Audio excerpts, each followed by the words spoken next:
Timeouts.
And if you're in a seat, thank you for not getting up.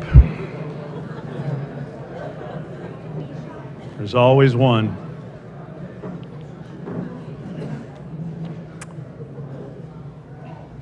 We hope you enjoyed the dinner. Coming up, we'll hear from the 7 inductees. We'll close with the inductees individually unveiling their Hall of Fame plaques. This induction dinner is being live streamed on YouTube. So any of the speakers, if you want to get colorful, I thought I'd throw that in. You'll be able to watch it later. It'll be archived on SIU's athletics channel, Saluki Athletics channel on YouTube. We did video interviews with each of the inductees earlier. They're great. They're entertaining and informative. We plan to edit them, post them on that same channel, Saluki Athletics on YouTube, and we'll do that soon. So we'd like to thank Saluki Video Services, led by Sam McGlone, for their work tonight. SIU's development team organized the weekend. Thanks to them. And how about a special round of applause? Bryce Williams, make yourself known wherever you are. He, over there by the concession stand. Bryce is from Sparta, made a good move, got out of broadcasting. And he treats this because he wants to make more money. He treats this with importance and with reverence too, and so I wanted to single him out. We also want to recognize all the Saluki Hall of Famers who are here tonight. After tonight, there will be 289 in the hall, 289 representing 21 Saluki sports and 3 other categories.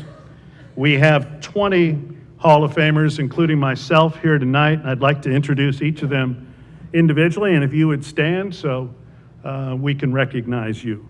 Women's basketball, volleyball, softball, and field hockey, Marie Ballard. Would you stand, please? Harold Bardot, basketball, track and field, administration. Harold.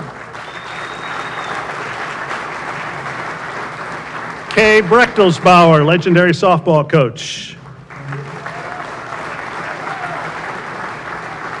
Saluki basketball's all-time leading rebounder, Seymour Bryson.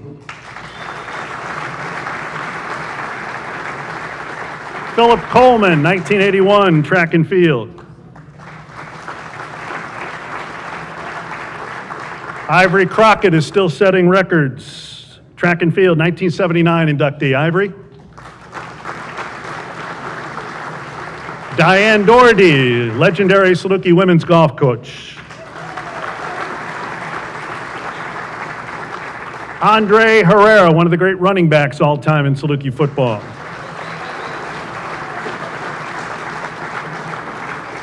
A man who literally saved the Saluki basketball program, Rich Herron. Coach? John Hoshite hit about 500 for Southern. Saluki Hall of Fame baseballer. Fred Huff, Saluki Sports Information Director, Assistant AD. He went into 2000. Legendary baseball coach, former Saluki baseball star, too, Itchy Jones.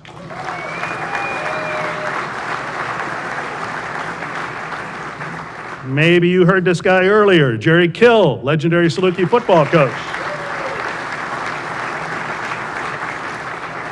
David Lee, Saluki basketball. David?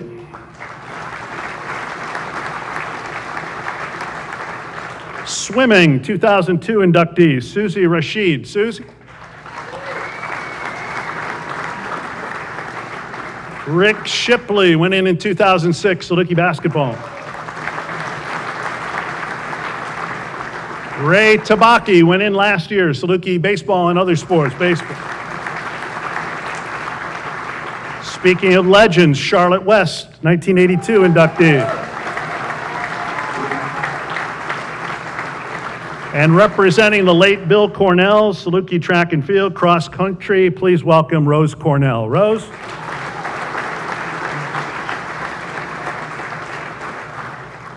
I sat with Itch, and I'm glad he's not speaking tonight because he starts with, I want to speak. I want to tell stories about you. So we're glad he's not speaking tonight. I saw Rich Herron and Rick Shipley right before this. I know I'm old because I understand Coach Herron now, and I don't understand Rick Shipley. I have no idea. Fred Huff is here. Maybe you read his name tag, oldest living Hall of Famer. Fred, where are you? There you are. It's good to see a lot of you here tonight. Sly Willis asked how he could get a speaking role. When we open the comedy wing, you'll be in there. I saw Coach Hinson back there smile, roll his eyes, shake his head. I wondered, what the heck? And then I saw Tony Boyle and Carlton Fay are at his table, and I can figure that's what that happened. Stetson Hairston is here tonight, and it's always good to see Stet, Carlton, Tony Boyle, their coach is here tonight. Welcome back, Chris Lowry. Coach?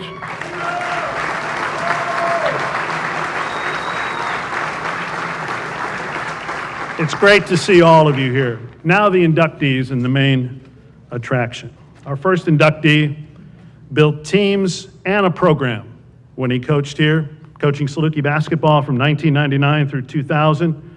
3 of Coach Bruce Weber's SIU teams reached postseason. The 2000 team reached the second round of the NIT. 2002 and 2003 reached the NCAAs. The 2002 team reached the Sweet 16. SIU basketball won the Valley in 02 and 03. His clubs won 103 games in 5 years. 5 of those wins came against high major teams. 6 of his players were either first team or second team all conference in those 5 years. He revitalized Saluki basketball. Covering his teams on a personal note revitalized me personally and professionally. So I owe him a debt of gratitude too. Ladies and gentlemen, please welcome to the Saluki Hall of Fame, Coach Bruce Weber.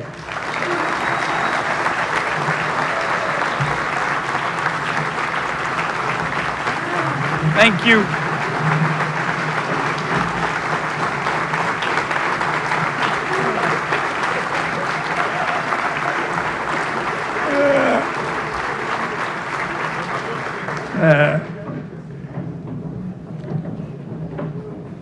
That is probably the first time Sly Willis ever clapped for me. So usually he's making fun of me. Not usually, all the time he's making fun of me, but that's fine. So I'm just happy a lot of the former guys came back. I talked to Jermaine the other night, and it's great to see him, and congratulations, Jermaine, to be part of that and join Kent Williams and Darren Brooks, guys that we coached, getting in the Hall of Fame. So well deserved. But this is truly a special honor for me. The 5 years here were, Mike talked about changing his life. It changed my life. I will be indebted to SIU for giving me a chance to be a head coach. A longtime assistant, a lot of people don't know. I thought I was going to be the coach at Purdue, and Matt got that. But I didn't know if I'd become a head coach. And all of a sudden, the president at Purdue and the AD said, you got to go find a job if you want this job back. And so I knew Coach Katie was going to retire. All of a sudden, I had to find a job, and here came SIU, and it was 5 special years for our family. And when I say it's an honor for me, it's really an honor for my family. And you're no better than the people around you. And it starts with my wife, Megan. She's endured being a coach's wife for 38 years now. She's been there. She never, half the time, she doesn't know where I am. She just hopes I get home and I'm alive. But I really appreciate her and my girls. I know their time here, was a great period in their life, and they have good memories. We drove around today to town. And it was special, to see everybody and to see the former guys and to come back and see the arena and just relive some of those things. So, then it goes to the former players. It starts about family. Part of the family is the former players. And, the guys that are here, I appreciate them. But my first team to me, really made the difference. Mike interviewed me and asked, what set the tone? And it was that first group. And they were bad. I'm just telling you, they were bad. And if any of you, of the 50 people that were at our first late night at midnight, and most of those I bribed with beers to come, if you saw that, we had a dunk contest. And only one guy made a dunk, so he won. And the sad thing is, one of our guys got hurt dunking. But to their credit, they stuck together. They wanted to win, all the guys. I still remember driving up for the press conference, and there was Ryan Hammer, Chris Tennell, Lance Brown, Monty Jenkins, that whole group, Ricky Collum, Tootie Watts, James Jackson. It was, and again, they weren't good, but they helped us win. And we were probably a couple points away from being in the NIT, and that set the tone. Then obviously, you're able to get Kent Williams and, a local guy that, had great competitive spirit. We added Jermaine, Sly, some of the other guys, and, it grew into something special. So I really appreciate all the players and what they did, because Coach Kill said it before, you're not better than your players. If you're a good coach when you have good players that want to buy in and want to do what you ask, then it's about your assistant coaches. And, for me, it started with Rodney Watson. I knew Rodney. He was a high school coach, and he worked our camps at Purdue. And Rodney was here with Coach Aaron, and I think he's been with everybody here that's coached here, including Coach Hartman and whoever else was before that. But Rodney said, I want to stay on the staff, Coach. And I said, you come here and you work with me for the next month, and we'll see how it works out. And he did. We were there all day, every day. When I took the job, I thought, man, this is my opportunity. Then when I got here, I called Coach Katie and said, can I come back? And he said, hell no. And so, we only had, it was May 15th. If you remember, when I got the job, I got here, there was no money in the budget, and we had 6 players. And when my Purdue car dealer took my car, we didn't have a car. So we have to sign 8 players to have a team. We had to sign 4 to go 5-on-5. And so Nancy Dennison was our secretary, and she had a car, and it was a really nice car, Lincoln. So we picked up recruits in Nancy's car. And I still go back to Rodney Watson. One day I got in office early, and I get a call on the phone, and I answer. I beat Nancy in there, and I said, hello, and they said, this is a Saluki fan. I just wanted to tell you Rodney Watson's going to be late for work. And I said, who is this, his wife? And then, no, it's not. I'm just a Saluki fan, and I saw Rodney driving his bike on Highway 13, and it broke down, and he was carrying it, so it would take him a little while to get to work. And if you think I'm lying, I am not lying. And that is a true story. You can ask Rodney. But we persevered. Matt Painter, Alan Major, the stories, the laughter, the fun times, and it was really rewarding. And then somebody that's very dear to me, and that's Chris Lowry, and Mike introduced him. And all I can say is, this is somebody that's not in the Hall of Fame, and I am, which makes no sense because he's part of the two greatest runs in the history as a player and as a coach. So who's ever voting next year, you better figure that out. But Chris, and then the infamous, he thought he was our coach, Ed Thompson. And when they said Mike was here forever, Ed was here forever, and he's still here. I don't know what the heck he does, but he's still around. And when we'd have coaching meetings, and he'd come and start watching film with us, and he'd start saying stuff, and then Coors Light came out, and then he was gone. So, I'm not sure what happened after that. But so it's about your family, and I appreciate them. It's about the players. It's about your coaches. And then, Jim Hart gave me a chance. And I always appreciate that. Mike and I always laugh. I was hired by 3 football people. Coach Katie played football at K-State. Obviously, Jim Hart played here, and then Ron Gunther played at Illinois. So after they got hit in the head a lot, they figured they could hire me, I guess. I don't know. But I think I got the job, and I was invited to Jim and Mary Hart's house, and they had Bichon Frise dogs. I can't even say it, but we had one. So when I got there, I said, oh, you have Bichons. And Mary Hart, that was it. I had the job right there. Just because I knew what a Bichon was. So, and then my first call to when they wanted to interview me, Roger Tedrick called, and I said, Roger, I'm interested in the job, but you caught me at a bad time. My wife is working, and I'm making food for my 3 girls, and they are screaming, can I please call you back? And he laughs to this day about it, that one, it's a miracle that I could make food, but you got to remember my Cooking with Weber show that was on the TV show. You guys don't remember Cooking with Weber? Come on now. But I did something, Mike. There. All right. But, Roger and Sally were so important. Obviously, the Cooks, Greg and Nancy and their family, and the Doziers, Kay and John, they were people that gave us a chance. When I say we had no money when we got here, we did it. And we had to figure out ways. Rodney was unbelievable. We went to the Sweet 16, and we had car washes. We had goose hunts. We had golf outings, anything so we could have money so they could feed these guys. And if you've never seen Sly eat, that means you have a lot of food you have to feed. So, but we made it work because of those people. And then I joked about the cars. We didn't have cars. And Steve Wells stepped up and helped us get cars so then we could recruit and do some things. And then, of course, Dr. Bardo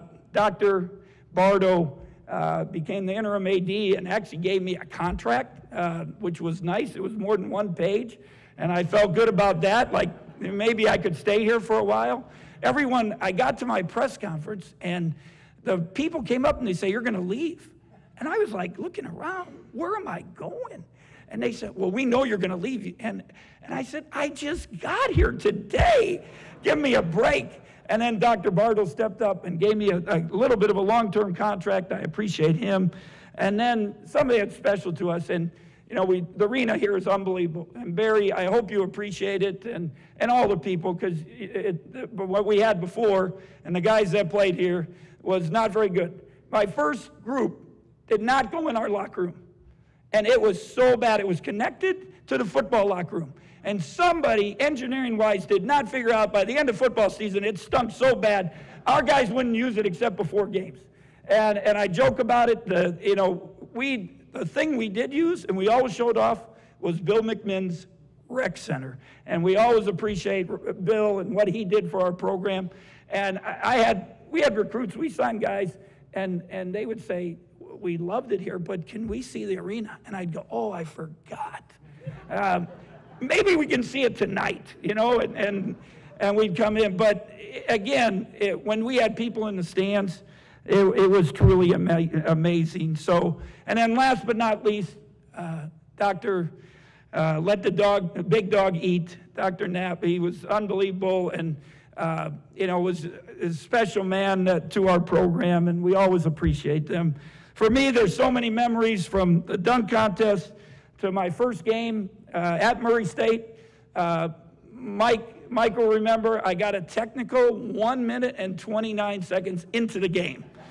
Coach Katie was so proud of me. He goes, that chip off the old block. So the NIT win at Colorado, I've never had a referee turn around and said, God, are you guys good? And we were up, 20-some points at Colorado, playing a Big 12 team, and it was amazing. Obviously, the win against Indiana here was really special. We did the fireworks. If you remember, it was a hot December day. There was steam in the arena because it was so hot, and then we did fireworks. That was it. Mike Davis said after the game, the coach of Indiana said we thought we were playing the Lakers, and we played like the Lakers. It was unbelievable. And then, of course, the Sweet 16 run, and beating Coach Knight, beating Georgia, number 2 seed, and then the plane ride back and landing, and the group that met us at the airport. I still don't know how I got a Mexican sombrero on my head, but I did. I think it had something to do with that restaurant out there. I'm not sure, but it didn't matter to me. It was fun. It was great. And then, my last game here, beating, winning the Valley Championship with these guys, and was special. I always remembered that. First game, we had to beg people to come. The last game we coached here was the Creighton game. I believe we had people waiting outside. Students slept overnight, and it was really, really special. So this is truly an honor. I appreciate all of you. My family appreciates all of you and all the time we spent here in Carbondale. And one person I got to thank is Mr. Saluki, and that's Mike Reese. And you talk about somebody with passion that loves this university and loves this athletic program. There's no one more passionate about it than Mike Reese, and always appreciate your friendship. And thank you very much. This has been a true honor for me. Appreciate all of you. Thank you.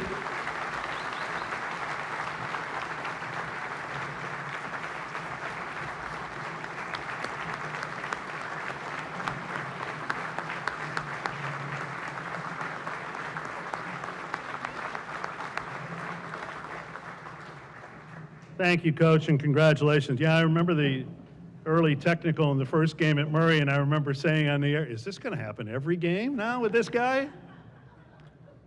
Congratulations, Coach. The point guard, we're doing these in reverse alphabetical order, by the way, so when I skip over Finigan, you'll know why. My radio TV degree is being challenged here. The point guard on SIU's highest-ranked basketball team ever is our next inductee. As a sophomore in 2007, Bryan Mullins averaged 3.5 assists per game, had a 2-to-1 assist-to-turnover ratio, and his team won 29 games, reached the Sweet 16, and was ranked 11th in the country as a sophomore. He's Southern's all-time leader in assists, averaging 4 assists per game. Bryan guarded. He was Missouri Valley All-Defense all 4 years, Defensive Player of the Year twice. SIU's one-season steals record belongs to Bryan. It's 94, and he did that as a freshman. A member of SIU's All-Century team, he was also a 2-time academic All-American. He holds an elite place in SIU basketball history. Personally, he holds a special place for me. He's one of only 2 players that I had to turn away and hold tears back interviewing him at the end of his playing career. He is special. I know all of you know that. And please welcome to the Hall of Fame, Bryan Mullins.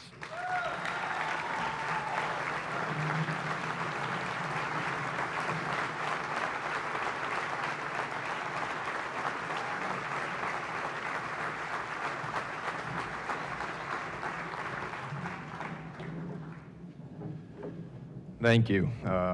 Thanks, Mike, for letting me follow Coach Weber. It should be easy. No, but yeah, I'm extremely honored and blessed to be up here right now. Thank you to Coach Kill and the athletic department for this recognition. To be able to represent this university for 4 of the best years of my life is amazing. To be inducted with these Hall of Famers is something I'll never forget. I want to congratulate Coach Weber, Jermaine, Jeneva, JP,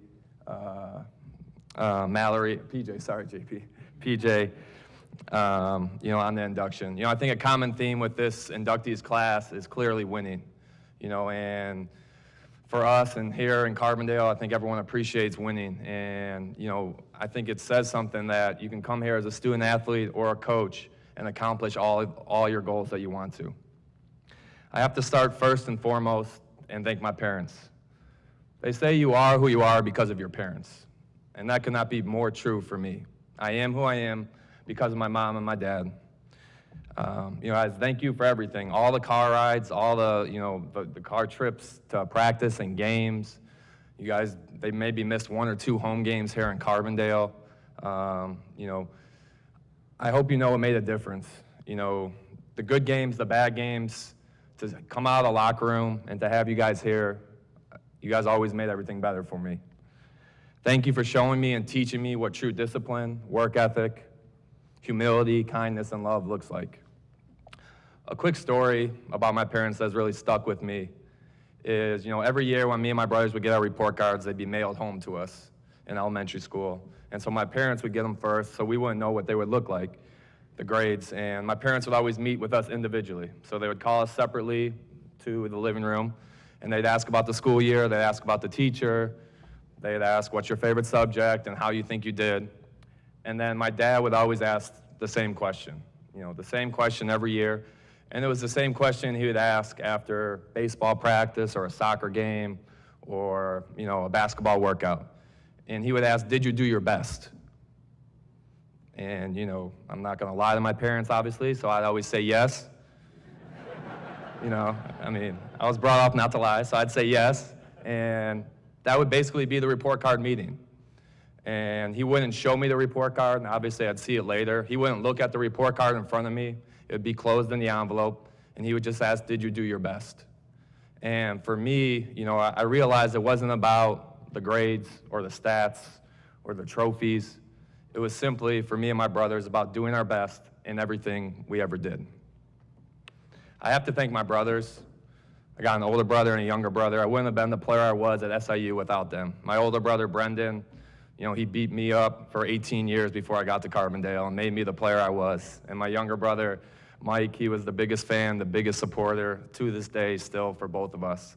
I want to thank Coach Weber, Jermaine, all the players before me. We reaped the benefits of all your guys' success. All the opportunities my group had was because of you guys. College game day, the game against Indiana, everything was because of your hard work and your ability to turn a program around. And if we ever forgot, how much better we had it than you, Coach Lowry, Coach Watson, Coach Korn quickly reminded us how spoiled we were every single time. So thank you guys. I know how much work you guys put into it, and like I said, we definitely reap the benefits of all your guys' success. To my coaches, Coach Lowry, Coach Owens, Coach Watson, Coach Korn, thank you for always making it more than basketball with us. There's an unbelievable coaching staff to play for. Looking back on it, the success that they've all had, Coach Watson and Coach Owens being head coaches, Coach Lowry, Coach Korn, working with Coach Weber at a top 10 program in the country right now. It was to come to practice every single day and to learn from those guys, just thinking back on it, how much I learned and how much I take with me in my coaching career right now, it's crazy. And for them, since I began coaching, there probably hasn't been a month where I haven't contacted one of them and talked to them and asked them advice, asked them how you handle this situation, how do you handle this, and their mentorship has been invaluable to me as I'm early in my coaching career right now. To Coach Lowry and Erica, thank you guys for making me part of your family. I appreciate it. One of the main reasons that I decided to go to SIU was because of the family atmosphere. It was because of the culture that Chris and Erica created and sustained in the program. I remember on my official visit, Chris picked us up, Coach Lowry picked us up, took me and my parents to meet Erica right away at their house. We met Jasmine, we met Kahari, we met CJ, we met Lexus, and that meant a lot to me and my parents. You know, Coach would have us over at his house constantly for team meals, recruiting visits, holidays when we couldn't go home, and it really was more than basketball. You know, Erica and the kids were at practice every single week. You know, in my 4 years, there wasn't a week that went by where we didn't see the family. You know, we were part of their family and they were part of our family. That's just how it was. You know, everyone always asks, why was that 06, 07 team so good? You know, what made you guys so good? Was it trapping ball screens? Was it the defensive rotations? Was it the motion offense? And looking back on it, I truly believe, you know, that group was really special because Coach Lowry instilled in us a sense of confidence that every time we walked on the floor, we knew we were going to win because we invested more than the other team. Our summer workouts, our fall workouts, our conditioning, our preseason practices, the couple days right before the game, we already had harder practices than we were about to play. He instilled in us a sense of belief that it was crazy that no other team was playing the way we played. And now, like I said, as I'm coaching, I realize how special that is to get a group of players to buy into your system 100%. To all my teammates, plain and simple, I wouldn't be up here if it wasn't for you guys. I wouldn't be up here if we didn't win. You know, as a point guard, my job is try to make all my teammates' jobs easier. And for you guys, you know, to be with you guys and to be in there every day, to be in practices, to be on the bus rides, it was just an amazing 4 years. And, you know, I think what made our group so special is that winning was the biggest priority. You know, JT didn't care about stats, TY didn't care about stats, Randall, Shaw took charges, everyone off the bench came in and made plays. You know, I have so many teammates here right now, Carlton, TB, Jordan, Kyle, you know, JT, TY, I know Wes can't be here, but those were a special group of guys, and, you know, they're all lifelong friendships right now. And going back to the family atmosphere, that's why we are good too, you know, because, you know, off the court we were together, on the court we were together. They weren't going to break us. I want to thank Dr. Bardo and Dr. Bryson for all your support while I was at SIU. You know, every time I seemed like we had a bad practice or a bad loss, and I ran into one of you guys gave me like a crazy look like, Brian, life's not that bad. You guys are going to be all right. And you guys really put things in perspective for me, so thank you. I want to thank Ed Thompson for trying to keep a deteriorating body healthy. We spent a lot of time together, more time than I wish we spent together, but I appreciate all the hours that we spent, and you know, I definitely don't forget that. To Doc Knapp, like Coach Weber said, all the amazing meals he provided us. You know, we ate at some of the best steakhouses around the country because of Doc. You know, Greg Sterick, Mike Reese, you guys' unmatched passion for Saluki basketball is crazy.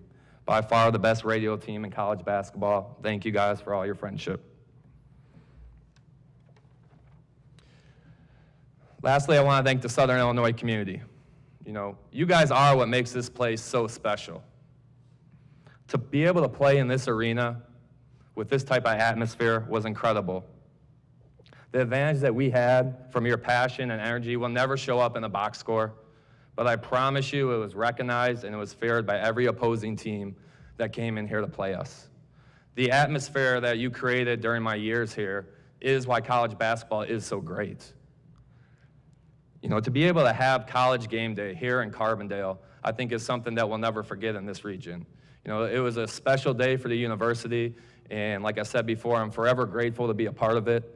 And, you know, and I thank all the other previous teams that helped get College Game Day here. I appreciate all the standing ovations you guys gave our teams for the deflections, the loose balls, the charges, the shot clock violations, the floor burns. You know, we were not the prettiest team. To grind it out 50 to 40 wins, and you guys were going crazy. You know, but what I think you guys respected and what we tried to do is that every single game, we tried to play as hard as we could on every single play. And I think that carried a lot of weight with the fan base down here and with all of our local supporters. You know, my career didn't exactly end how I wanted to. Obviously, I had 2 stress fractures my junior year and my senior year, but I have no regrets. It was an unbelievable 4 years for me. The lifelong friendships I've made, the memories I have, I wouldn't trade it for the world. As I'm a college coach now, often giving advice to young parents and young student athletes, and they always are, you know, asking them what they look for in a school and what are their separators, what are the non-negotiables. There's usually 2 questions they ask me, you know, when I'm talking to them. They ask, why did you choose to go to SIU? You know, so I always say, you know, I went to SIU because I wanted to be part of a winning program, a tradition. I wanted to play in the NCAA tournament. And then I say I went to SIU because I wanted to go to a place where I could trust the coaches and the teammates and have a family atmosphere. Then they usually follow that up with saying, well, if you could go back, would you go back and change anything? Would you pick a different school? What would you change? You know, and I always say, I wouldn't change anything to them. It was a perfect fit for me. And then what I should go on and say is, I wouldn't change anything because I wouldn't want to miss the opportunity of not having the lifelong memory of winning the MVC tournament as a freshman, or being able to beat Butler in front of a sold-out Hinkle Fieldhouse, or have the risk of not having the picture in my office of our Sweet 16 team landing at the Carbondale Airport greeted by thousands of fans. I couldn't imagine not having goosebumps every time I think about running out of that tunnel in front of a sold-out arena, or all the rivalry games with Creighton, or playing in Madison Square Garden in front of Duke and UCLA.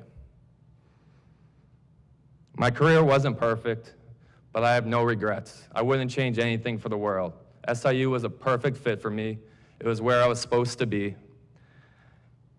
I am proud to have represented this university in the only way I knew how, by giving my best every single day. Thank you guys for this incredible honor. SIU will always be a very special place. Thanks.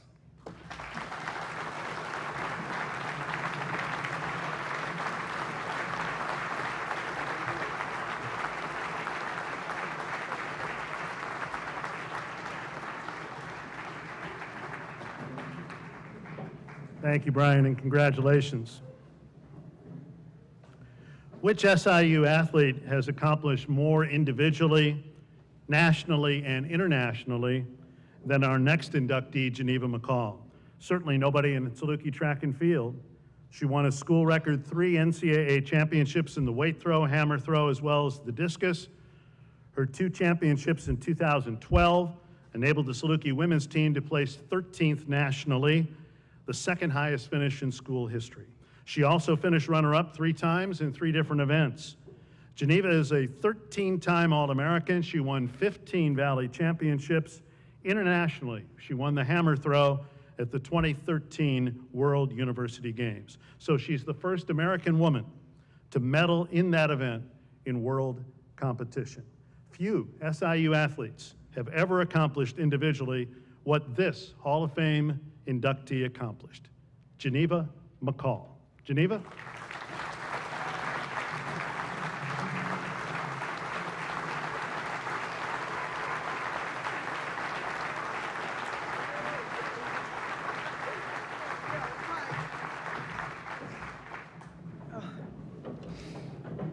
Hello, I'm Jeneva, as I always say. I don't have a speech because the speech kept turning around in my head in different stories.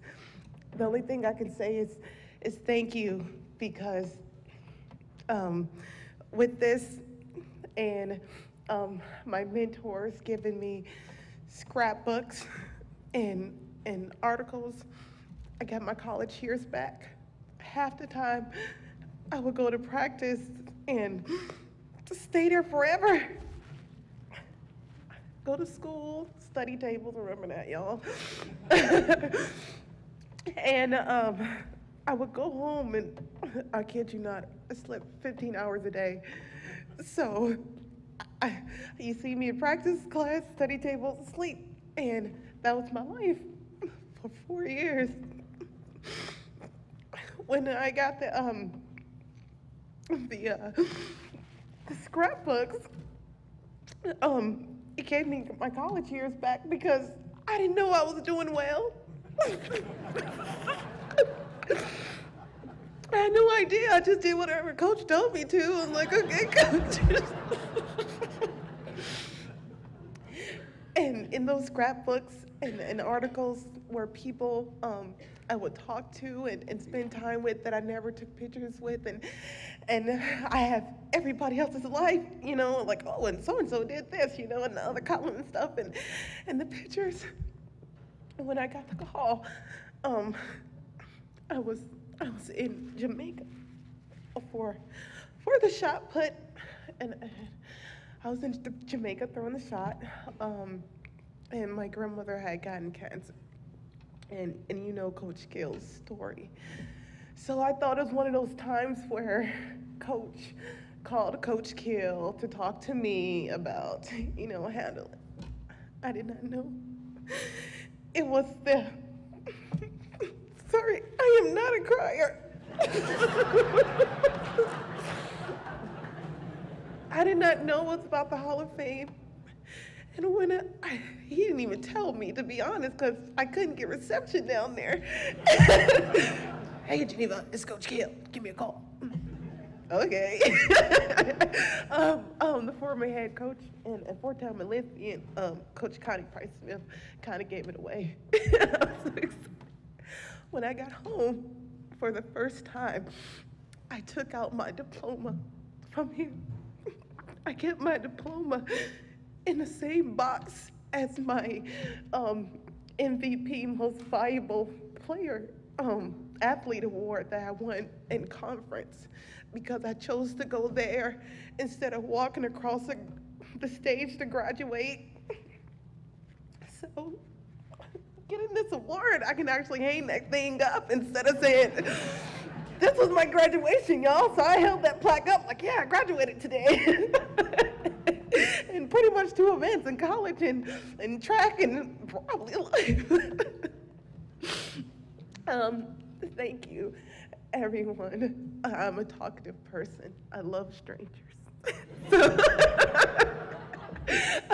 So it's hard for me to thank people individually when even a simple hello on a day that I'm tired lifts up my spirit. So thank you very much for being here, all of you, and thank you for seeing me through all those times. Because I tried really hard. I had no idea I was making history. I had no idea I was just a person, you know. To be honest, I didn't think anybody seen me. I didn't think anyone noticed. I'm gonna get off. Thank you.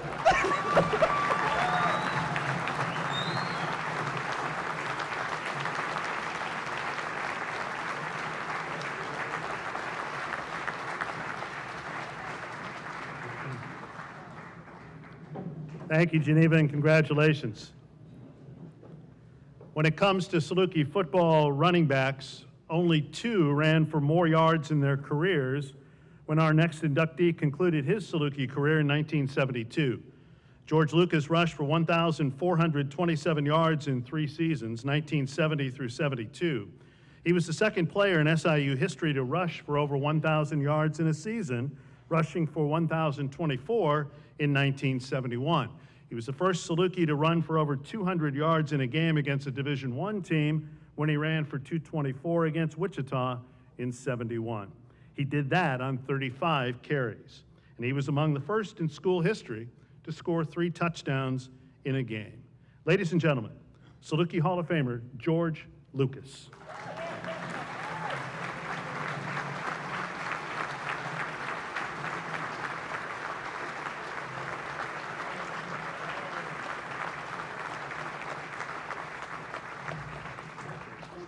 Thank you.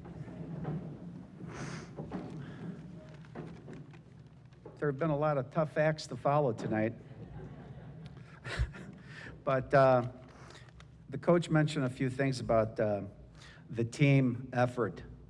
I came to Southern via the junior college ranks because I graduated high school with a D- average and a 16 on my ACT.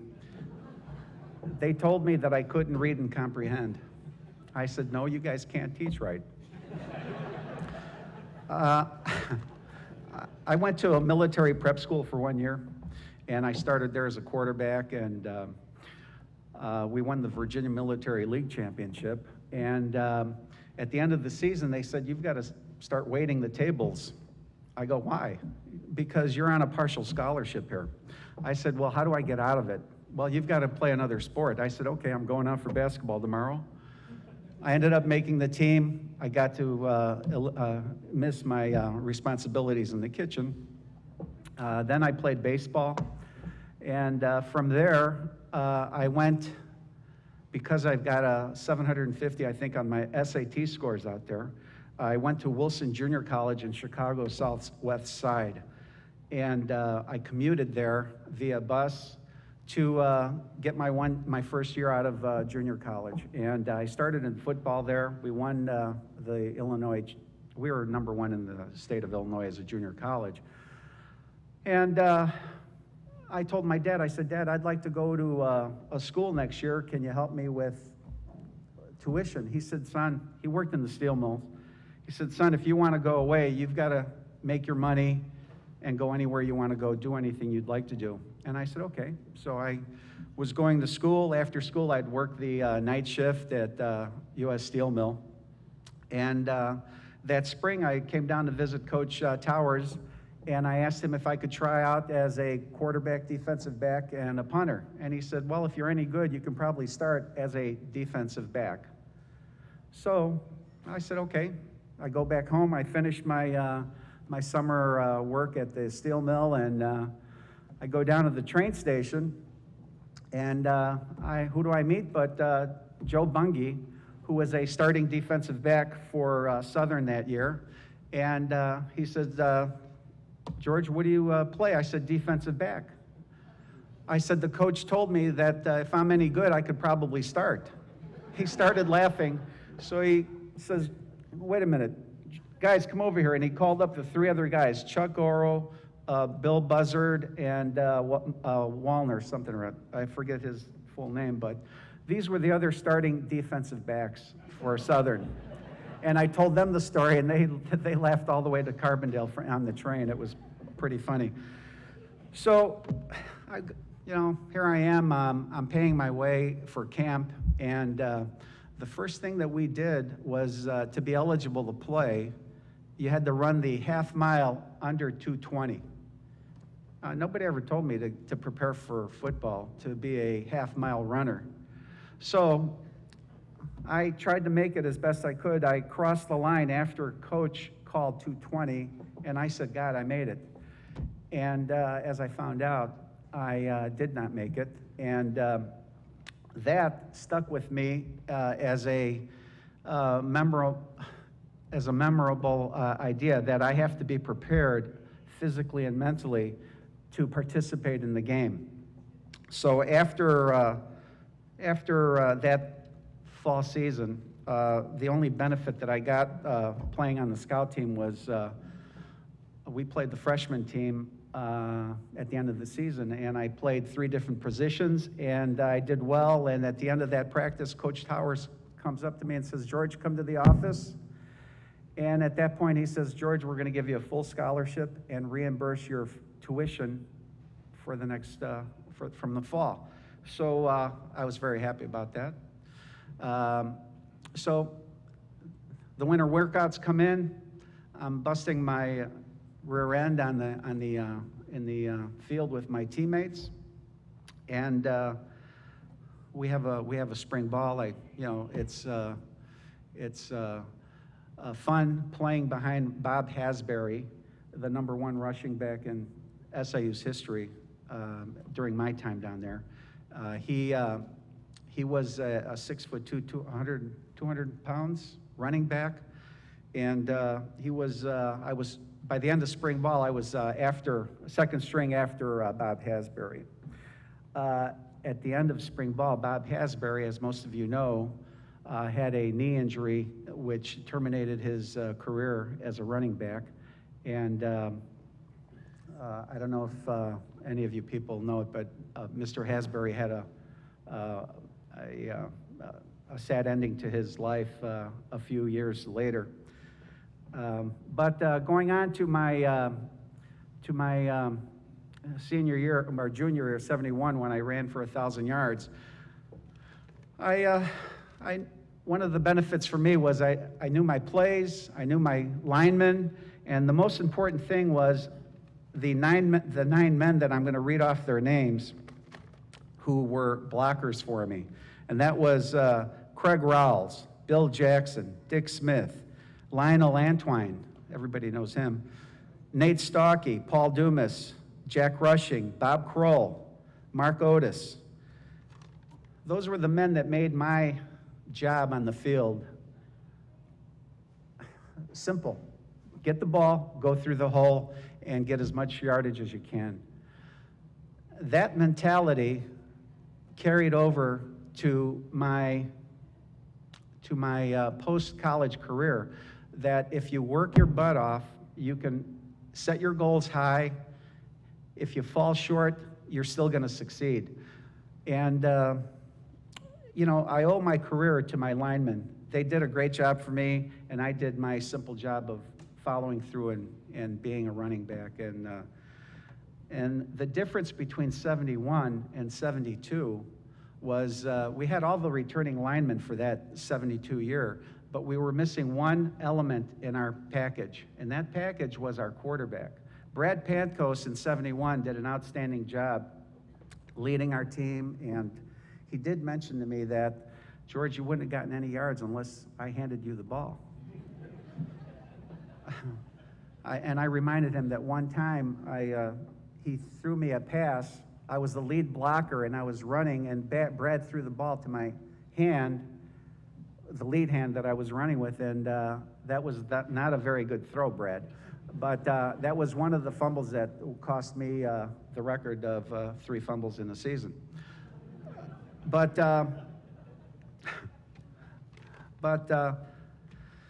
life has been good to me. I had a dream come true coming to Southern Illinois as a walk-on to get I set my goals up as get a degree, get the scholarship, get the degree, and have 1 good year of football. And after I completed my last year of eligibility, I said, God, why didn't I ask for 3 years of success on the field, get a master's degree, get a tryout with the pros? But I didn't pray for those, therefore I didn't get them. But post-college, I did pray for the right girl to come in my life, and my wife, Patty, is right there. She and I have had 4 wonderful children. My oldest son, Nick, is sitting in the crowd there with his girlfriend, and Stephanie. And we have 2 other kids, Costa and Christina and Stacy, 4 kids. I'm counting you, Stephanie, I'm sorry. But we have been a very lucky family. We've been successful, and like I said, I prayed for my athletic skills to improve, but I had to work for them. As my father said, you can't just pray, you've got to work to get to where you want to go in life. And life has been good, and thank you for having me out here tonight. It's been a pleasure coming to the university again, and go Dogs.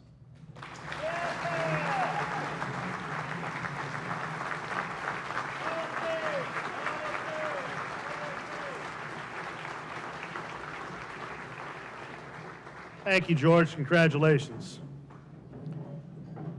P.J. Finigan is one of only 2 Salukis to win the Missouri Valley Conference's Player of the Year award. He won it in 2005, hitting a league-high .386. Were it not for a guy who ended up being the 9th pick in the Major League Draft that year in 2005, winning 12 games, P.J. would also have been the Pitcher of the Year in the league as well in 2005, as he won 9 games on the mound. He was first-team all-conference shortstop, first-team all-conference pitcher that year. P.J. is the only player in Valley history to be first-team all-conference at 2 positions in the same season. He's SIU's best shortstop in 28 years. He's SIU's best overall baseball player in 31 years. He is now a Saluki Hall of Famer, P.J. Finigan.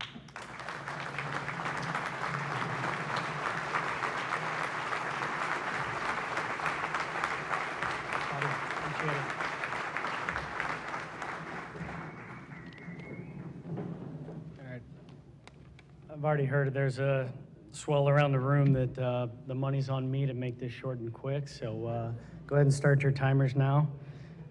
I'd like to thank SIU, Saluki Athletics, Mike, the entire committee for including me in this great class. It is an absolute honor to be included with all these guys, all the names on the wall, something I could never ever imagine would happen. It's kind of funny, when I took my recruiting trip here in 2001, I got to take in a game, and the game I got to take in was SIU against Missouri State. And the best pitcher I had ever faced in my entire life was starting on the mound for SIU that day. A guy that had just no-hit us the year before. I was so excited to see what he could do, go see the campus, everything else, and that day SIU ended up getting beat 15-2. And what I think is funny about that is at the end of my visit, end of talking with Cal and everybody else, I remember being in a car and seeing the greatest pitcher that I've seen and faced up until that point just get lit up like a Christmas tree. And I remember asking my parents, do you really think I can play there? And so to be sitting here right now is pretty special, and it's not something I ever thought never thought I could imagine. Like I said, I want to make this short and sweet. But there are some people I need to thank. First and foremost, my teammates, the friendship, the guidance, the love, everything that we had going. I'm very proud of the fact that my 4 years here, the 4 winningest years that we've had in the last 30 years. There's so many special moments, and the only thing that I regret, and I'm sure that if you talk to any of my teammates would say the same thing, is just coming up short 3 years in a row and being just that close to making the NCAA tournament and returning this great program to the NCAA tournament. To Hendu, thanks for helping me grow up, and I really, really appreciate the fact that you didn't kill me my freshman year. For many of you that don't know, there was a poignant conversation in his office where at one point in time he threatened to kick me off the team. I like to joke with Hendu all the time. Obviously, we have a great relationship, but I love to joke that Hendu's such a good hitting coach that I was drafted as a pitcher. So, but in all seriousness, if it wasn't for Hendu, I probably would have been a pitcher a lot earlier in my career. I don't know if it took me 2.5 years to really figure out. Maybe I was just that hard-headed. That's why it took me 2.5 years to figure out how to hit. Or what I'm going with is it took me 2.5 years to figure out his Oklahoma accent. So. Hendu, thank you. To my wife, Courtney, who's been on this journey since our sophomore year at SIU, I always say the second best decision I've ever made is marrying Courtney. And that's only because had I not chosen to come to SIU, I never would have met her. So I always hold in my heart that choosing to come to SIU has always been my best decision, and she was second, and that's only because SIU came before her. She's always been there to roll with all the punches that baseball has thrown at us, and I could never be more thankful for that. No matter if it's defending my honor at pinch to the Wichita State baseball team, or rolling with all of the injuries and all the moving around that we've done. To my parents, thank you for everything. I've never ever been able to come to SIU if it was not for your support, not only financially, but also to help me make an informed decision that this was the best place for me. To Dad, I really, really want to thank you for all the knowledge of the game. Obviously, you allowed me to get the most out of my talent, and also I need to thank you for that talent. Mom, I'm sorry I'm not thanking you for my talent. I've seen you play sports.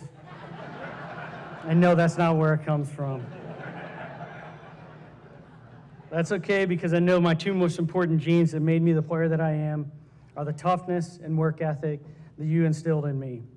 One of my favorite things to do is to play well in the game, and so I could get a post-game hug. And I always wanted to end at the post-game hug for my mom, because I know if I did well, that was all it was it. If I didn't do well, she would always drop her famous line on me, grab a straw, you suck. So I was always humbled. Thank you.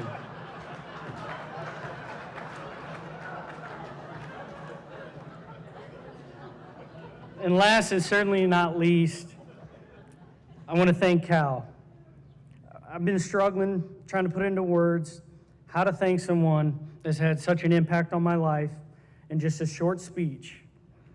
After talking with quite a few players that I played with, also a lot of his other friends, come up with the conclusion that is absolutely impossible.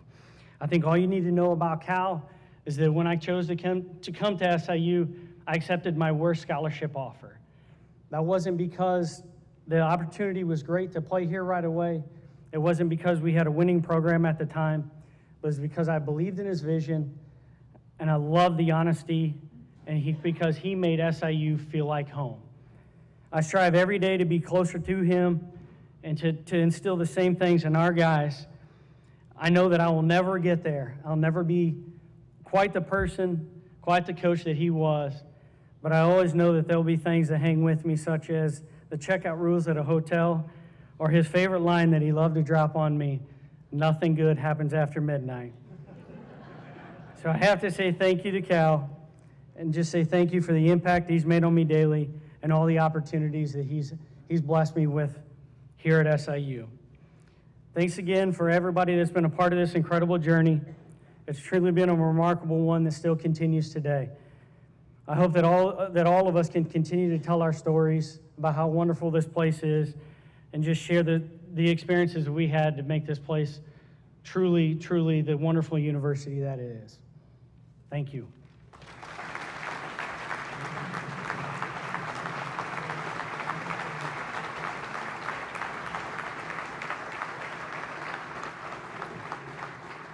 Thank you, PJ. Congratulations. It's an understatement to say that Mallory Duran-Sellers is one of Saluki softball's all-time greatest players. She's one of only 4 Salukis in the 35-year history of the Missouri Valley in softball to win the MVP award. Only 4 Salukis ever had a better season at the plate than Mallory had in 2011 when she hit .398. Only 7 Salukis ever had a better career batting average than she had. She hit .327. Nobody scored more runs than she scored. Her teams won 143 wins in 4 years. A 3-time Missouri Valley Conference first-team player. She was a 2-time academic All-American. She's a first-ballot Saluki Hall of Famer. Saluki Hall of Famer Mallory Duran-Sellers. Al?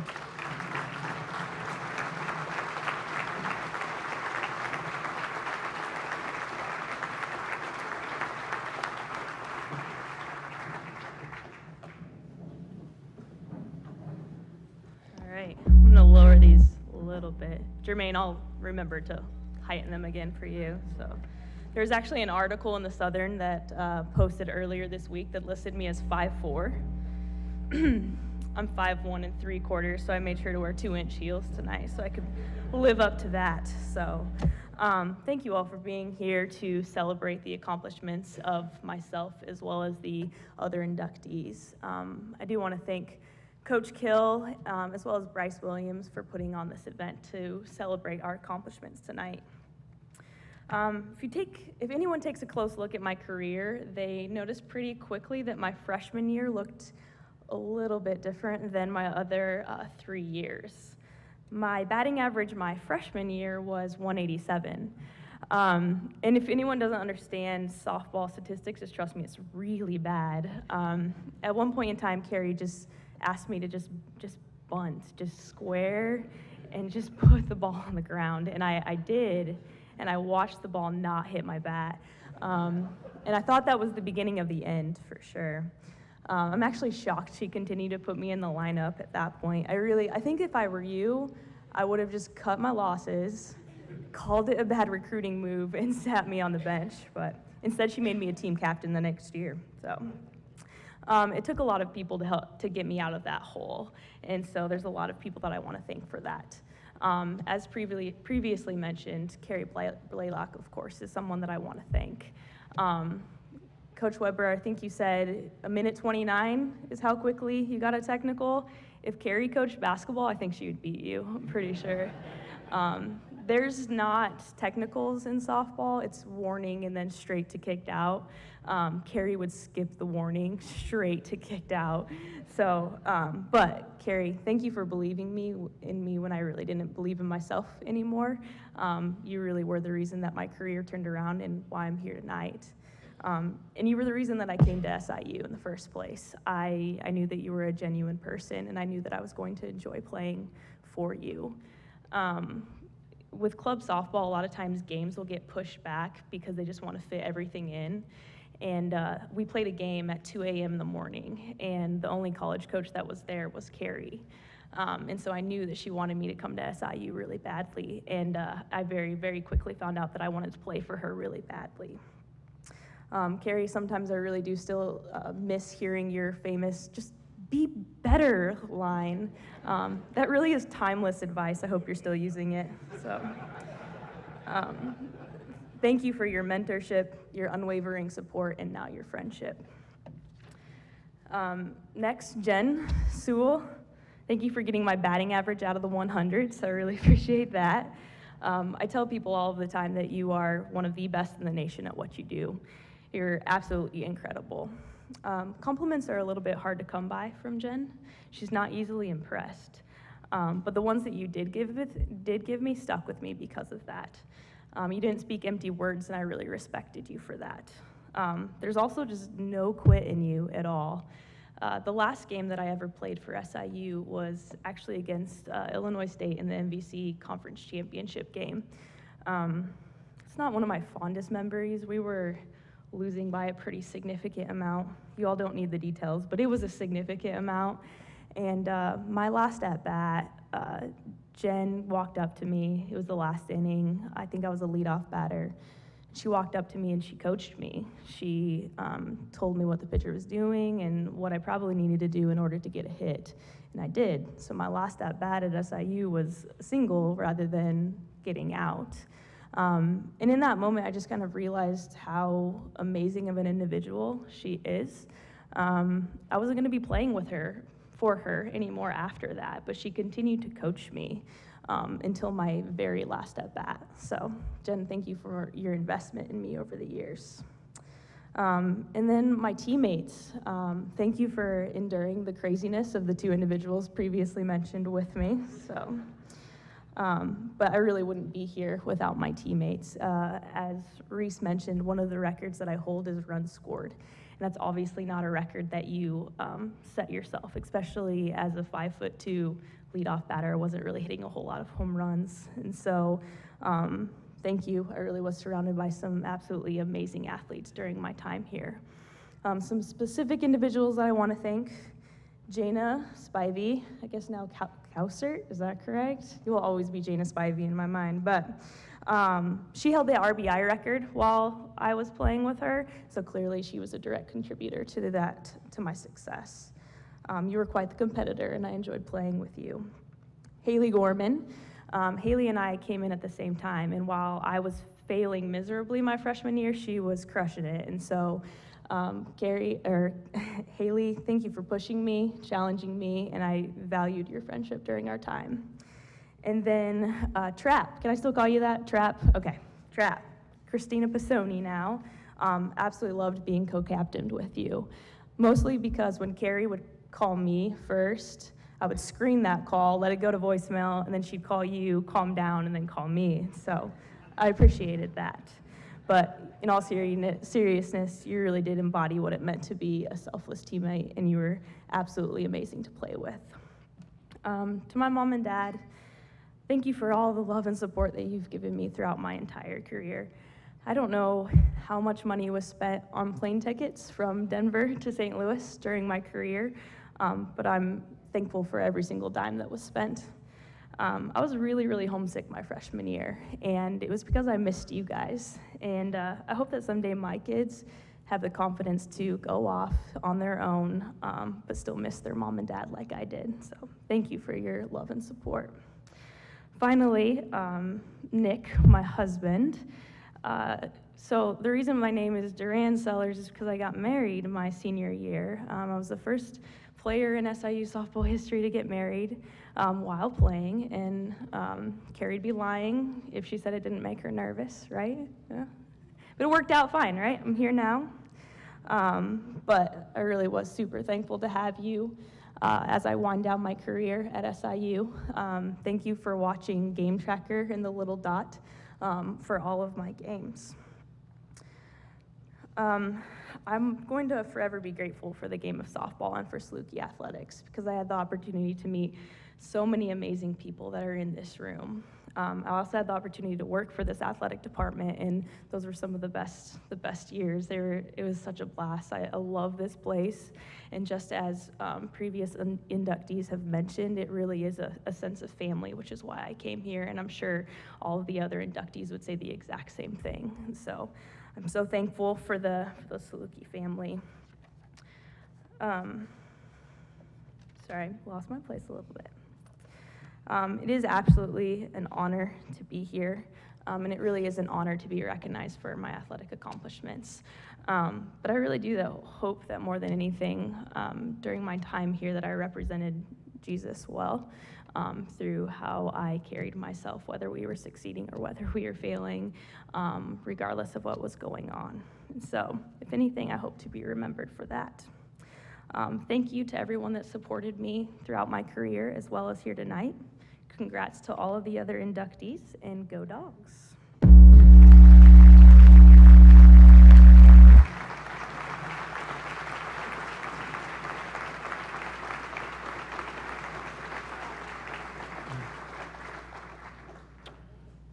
Thank you, Mallory. Congratulations. Well, he was big game Jermaine when he played. Tonight he is Hall of Fame Jermaine. Jermaine Dearman was one of the anchors of SIU's 2002 and 2003 NCAA tournament basketball teams. He played 15 minutes per game as a freshman on SIU's NIT team in 2000. Jermaine's 25 points and 8 rebounds against Georgia in round 2 of the 2002 NCAAs helped Southern overcome a 19-point deficit and advance to the Sweet 16. When Jermaine left Southern, he was 10th in scoring, he was 7th in rebounding, and 9th in blocked shots. He's a member of SIU's All-Century basketball team. Tonight, he is Hall of Fame Jermaine Dearman.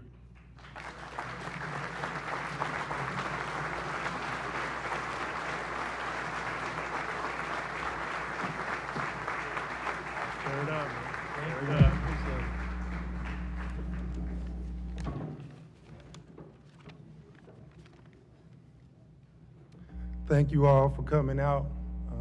I felt the love immediately when I came on campus. They asked me before I came out here, did you have your speech ready? Did you have your speech ready? And I'm thinking in my head, like, the 4 years that we had was an amazing run. How the heck am I gonna put all of this in a speech all in 5 minutes? But I tried, and I wrote it down, and I tried my best.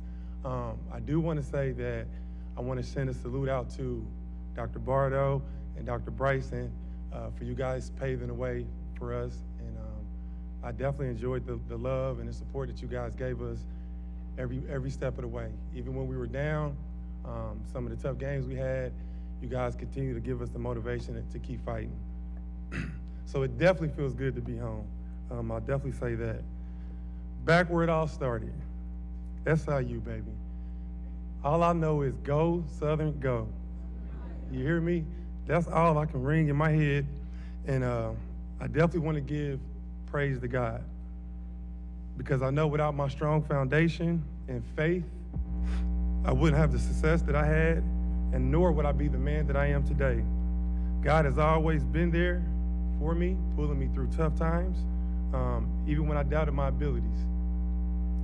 When all the odds were against us, being down almost 20 against Georgia, it was that faith in God that gave me the strength to go the extra mile, to run harder, to dive on that floor, get that extra tip in.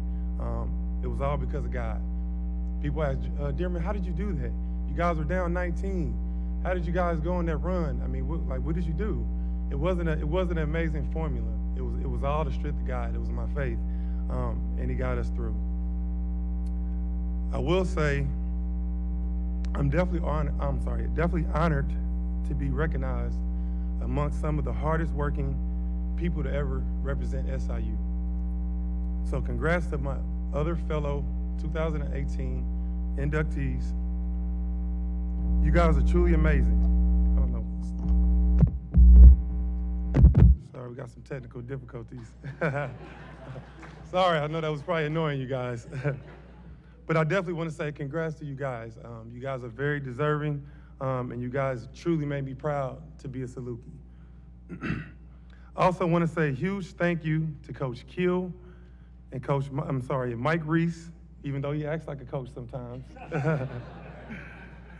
and Bryce Williams, and everyone else that helped put all this together. Thank you guys. It's truly an honor to be here. It was also the combined support of my family, friends, and coaches, and also my teammates, and of course, the fans, that allowed me to pursue my goals of winning and eventually accomplishing my future goals of having a professional career. Some of you guys wonder, where did I go? What happened?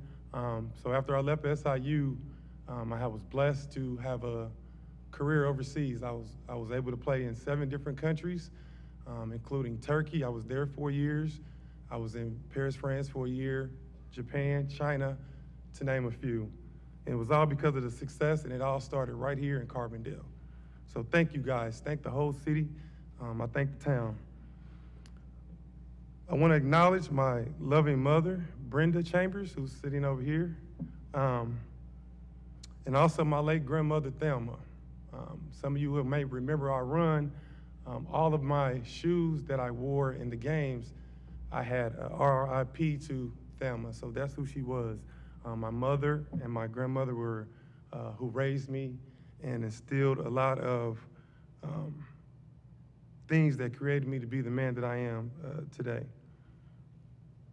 I also want to say thank you to my kids, Javon and Raven. Also to the rest of my family here at the table. I have a host of aunties and uncles that's here to represent me. I also want to say thank you to Shelly Collins, who's also here with me today.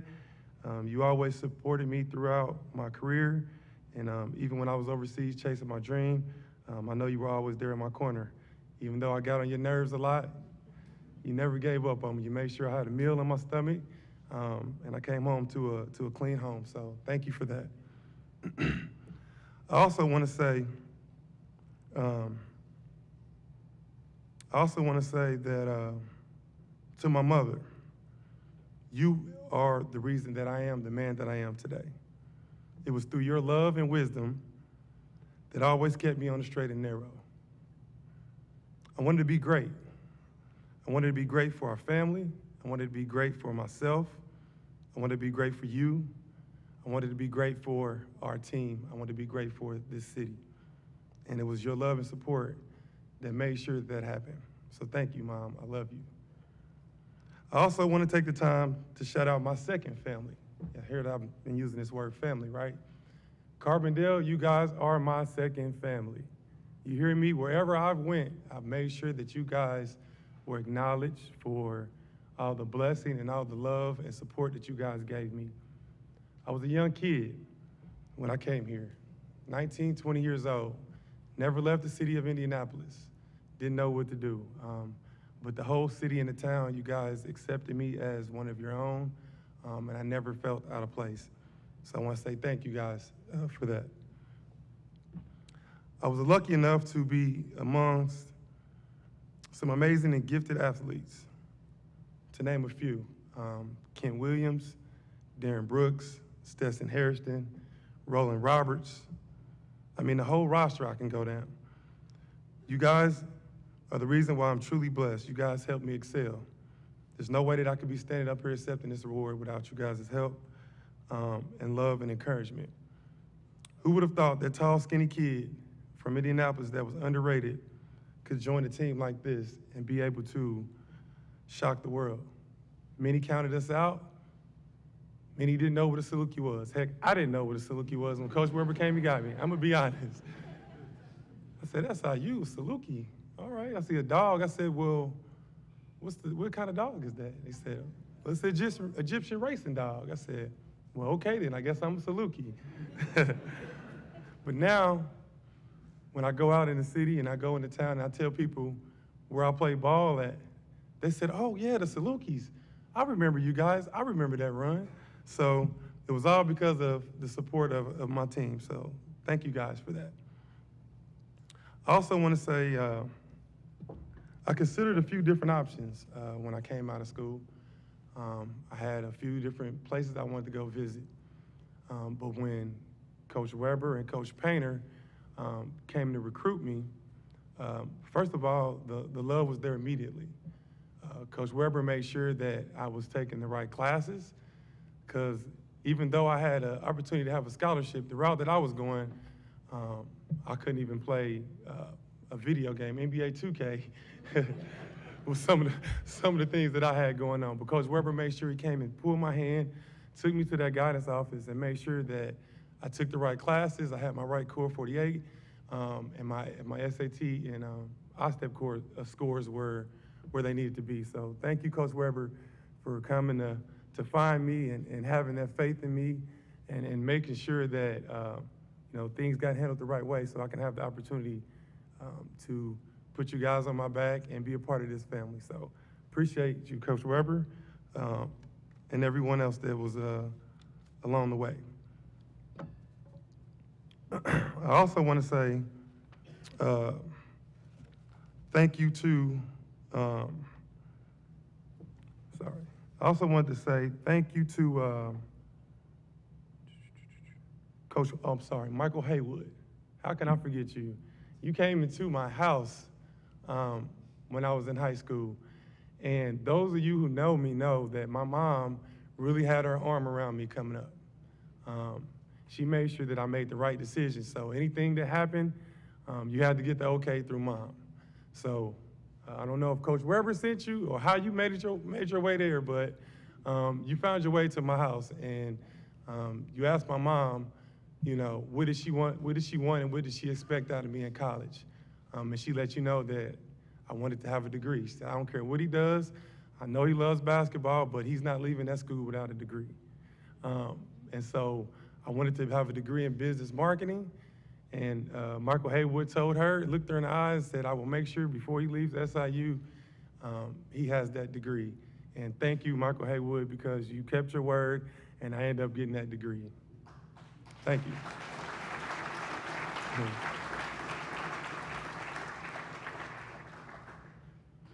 I also want to say, from day one when I came on campus, I really didn't know what to expect. I mean, I was a young kid. I was in college for the first time, away from home, like I said. But there was a host of teammates that, like I said, made me feel like family right away. So I want to give a huge thank you and shout out to Derek Tillman, who was my host at the time, Brandon Mills, my 4-year roommate, who there was a lot of crazy times, but it was never a dull moment, Sylvester Willis. Y'all know Sly. Sly, like you heard Coach Weber, Sly was the comedian of the team. And I was fortunate enough to have a piece of that every day. So you have to make sure, whatever you did, you have to make sure you done it the right way, because please believe Sly was gonna make you hear about it. So thank you to Sly for making sure that, that I felt at home. Thank you to Jason Ward. He was also there too, like a mentor. Me and Jason played similar positions. So every time we were in practice, he made sure I didn't take a play off. He made sure I ran the floor. I had to chase him. And if I didn't chase him, please believe Coach Weber was screaming in my ear, JD, what are you doing? Dive on the floor. Get down the court. Get a rebound. And if I didn't do, look at Jason. Be like him. And I'm like, Coach, I'm doing everything I can do. I'm trying to score every bucket. Well, it was never good enough. But that was okay, though, because of that was the reason why I was able to excel and take it to another level.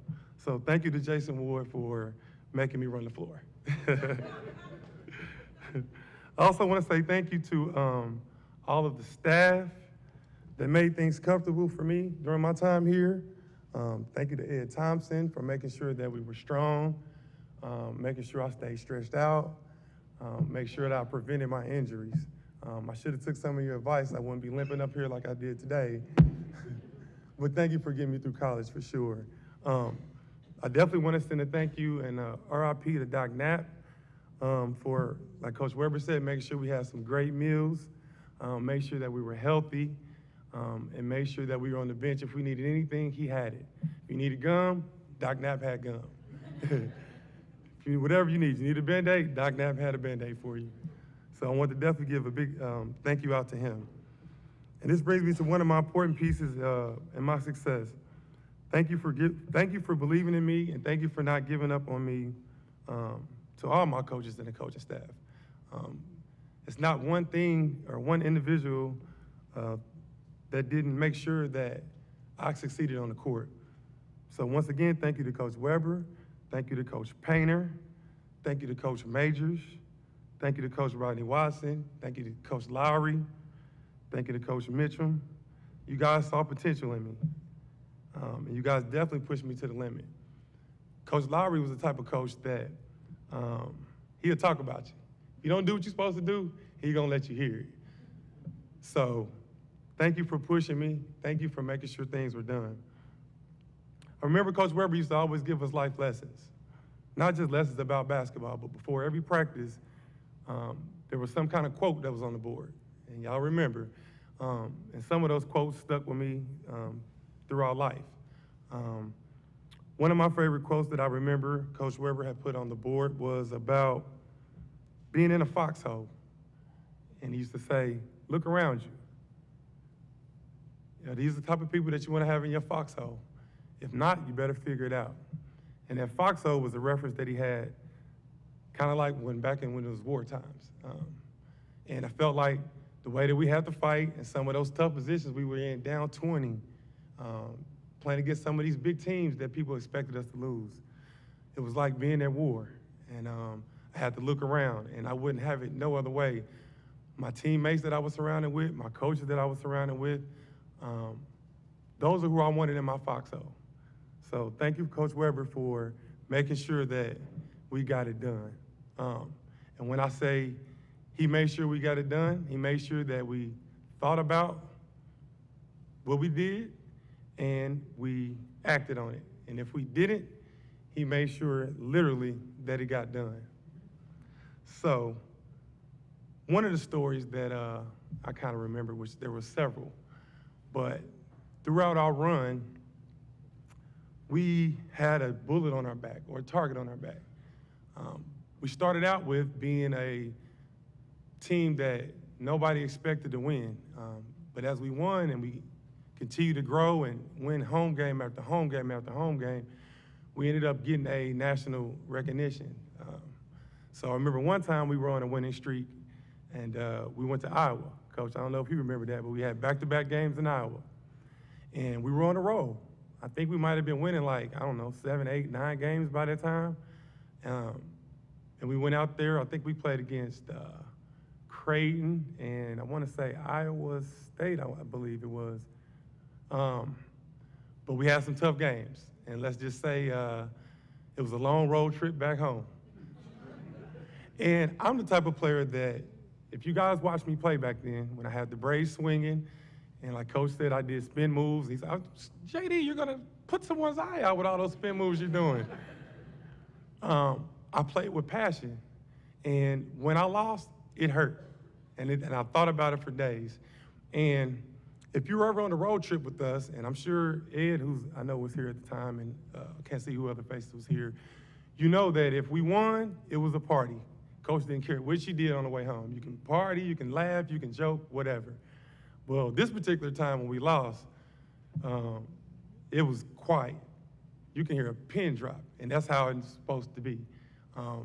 And so all I can do was keep thinking about some of the things that I did that maybe could have changed the outcome of the game. Maybe a rebound I could have made, or a free throw I could have made. And so we're on the way home, and once again, my 4-year roommate, Sylvester Willis, was in the back of the bus. So it was Sylvester in the back, it was Tyrese Bowie, and it was a couple other guys back there, and it was quiet, so all the coaches was in the front. But we had a long road trip, though, so it was about 5 or 6 hours. So 5 or 6 hours on the back of the bus with Sylvester, it's pretty hard not to get a laugh in. But we had to, because we didn't want to face those consequences that Coach Weber had waiting for us. So we're on the way home, and those of you may not know this, and Sly's probably gonna kill me for this, but I got tortured, so this is your time to get tortured. I gotta get my payback. Sly's lactose intolerance, ladies and gentlemen. Let's just say that. Sly is lactose intolerant. If you ask him, he'll tell you. So, but for some reason, he loved milk. He loved ice cream. So I'm like, man, why do you eat ice cream so much and you know you can't handle it? Man, I don't care. I'm gonna do what I want to do. Okay, Sly.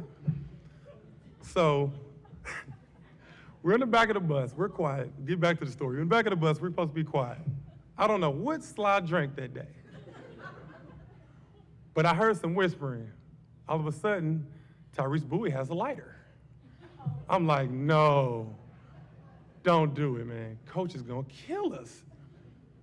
All of a sudden, I can't give you guys details. I'll spare you the details, but just know there was a ball of flame that went up in the back of the bus, and we busted out in tears laughing. I couldn't help it. I just had to take the point. I couldn't help it.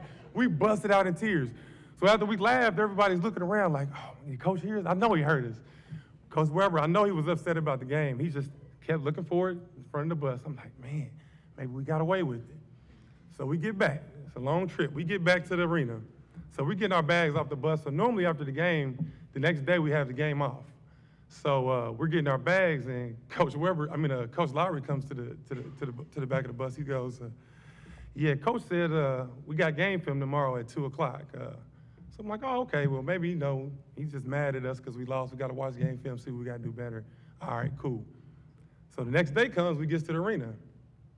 So we're in the locker room, and we're waiting for game film. Normally, when you watch game film, we're in sweats and jackets and everything else. So Pat, one of the managers, comes up, and he's like, yeah, Coach says y'all need to get dressed. I'm like, what do we need to get dressed for? We're just watching game film. It's like, all right. So we go out there, we're just shooting around and relaxing and having fun and everything. And next thing you know, the coach is coming to the gym. They fooled us for a little bit. So they let us shoot around. Coaches come in the gym. Coach Weber is red. His face is red. I said, oh my God. So we shooting. Next thing you know, he says, so you guys think it's funny, huh? Okay, think it's funny. I bet you the other team thought it was funny too when you was out there missing layups. So I was like, all right, get on the line. I'm like, oh no. So we got to run sprints. So when he says get on line, we got to get on line. We got to run suicide. So those of you who don't know what a suicide is starting underneath the basket, touching every line against the court. Free throw line back, half court line back, other free throw line back, 28 seconds. I don't care what shape you in. You run about 4 or 5 of those, you're going to be winded. So after running about 10 of those suicides, next thing you know, I start seeing balls whizzing. I'm like, what's going on? Coach Weber is livid. You guys want to act the fool in the back of the bus? So it goes back to that foxhole representation. Guess what? When we was winning, it was fun and games. I was in the foxhole. Right then and there, we was at war again. We in a foxhole. We was at war. And guess who was feeding him balls? Coach Watson. Coach Watson was sitting there loading it up like it was a cannon. And Coach Weber was flinging them everywhere.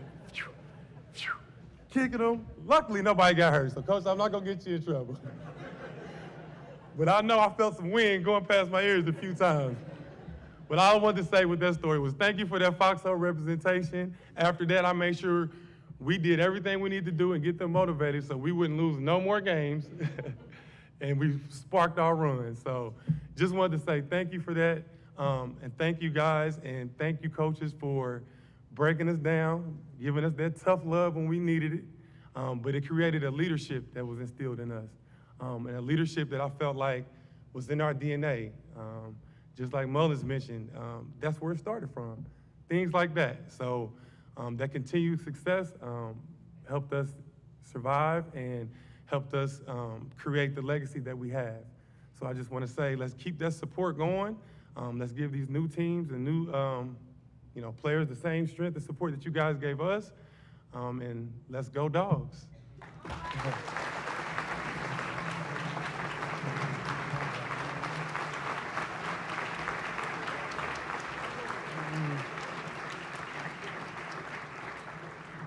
All right, Jermaine, congratulations. Thank you. We will now uncover the plaques for each of these 7. So the 7, if you all would come up to my right and line up here, and we need to do this alphabetically. Coach Kill, if you'll join me up here. Jermaine, if you'd take the lead spot up here, we'll do this one by one. Jermaine, then Mallory, then PJ, then George, then Jeneva, Bryan, and Coach Weber. Alphabetically, please.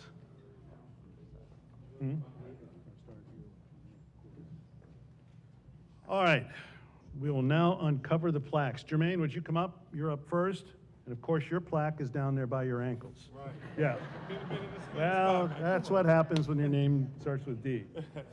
Go ahead, Coach Kill and Jermaine, uncover Jermaine's plaque.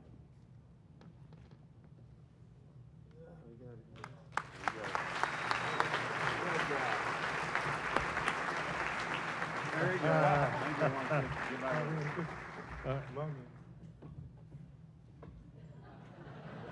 They like that height. Yeah, they like it, don't they? Yeah. Take care, man. Oh, man.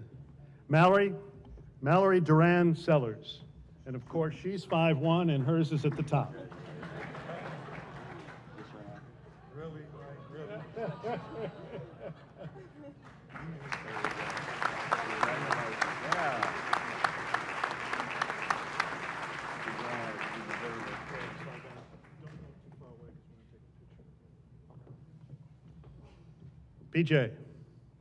PJ Finigan will uncover his plaque now.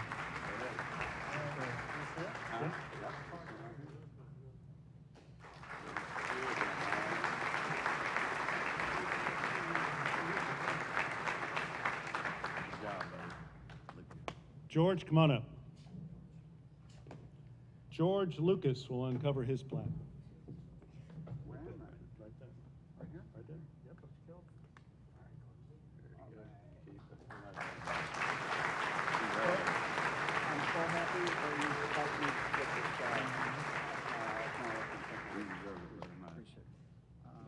I'm going to give this to Bryce. George, come on this way.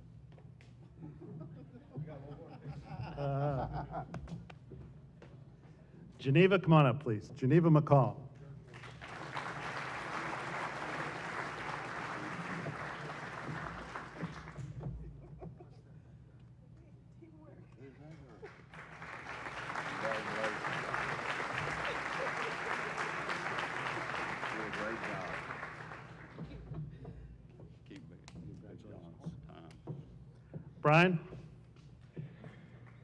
Bryan Mullins to uncover his plaque.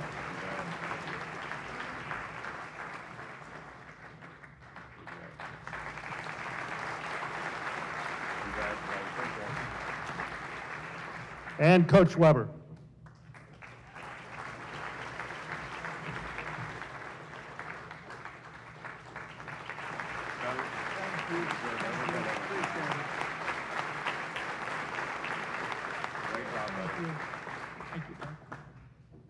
Hair still looks the same, Coach. I had to coach Jermaine. And Ronnie Benton doesn't cut it anymore. Yeah. All right. Please help us with something. I know you all want to get and talk to people and take pictures, but we want to take one big picture of all of the Hall of Famers, and then we'll move on. So there's 21. So if you 7 would head over by Bryce, by that wall, that's where we'll take the picture. And the other 20 of you are here. Itch, Fred, Seymour, Harold, if you all would head over that way too, we'll do a group picture over there of all of the Hall of Famers. So if you could move that way right now, if you're in the Hall of Fame. Ray, please head over that way. Ship, Coach Heron, make your way over there right now. And John, Harold, Diane, Marie, Charlotte, everybody who's a Hall of Famer. Please head to my right by that wall. We will snap a picture. David, appreciate you going over there.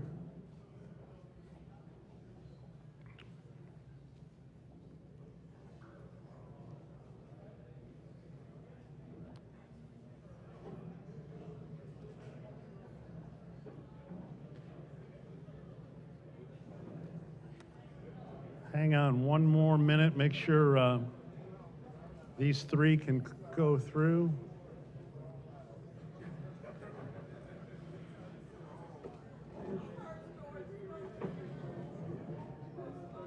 All right, thank you very much for your patience with that. That really helps to line up a large group like that for the photo.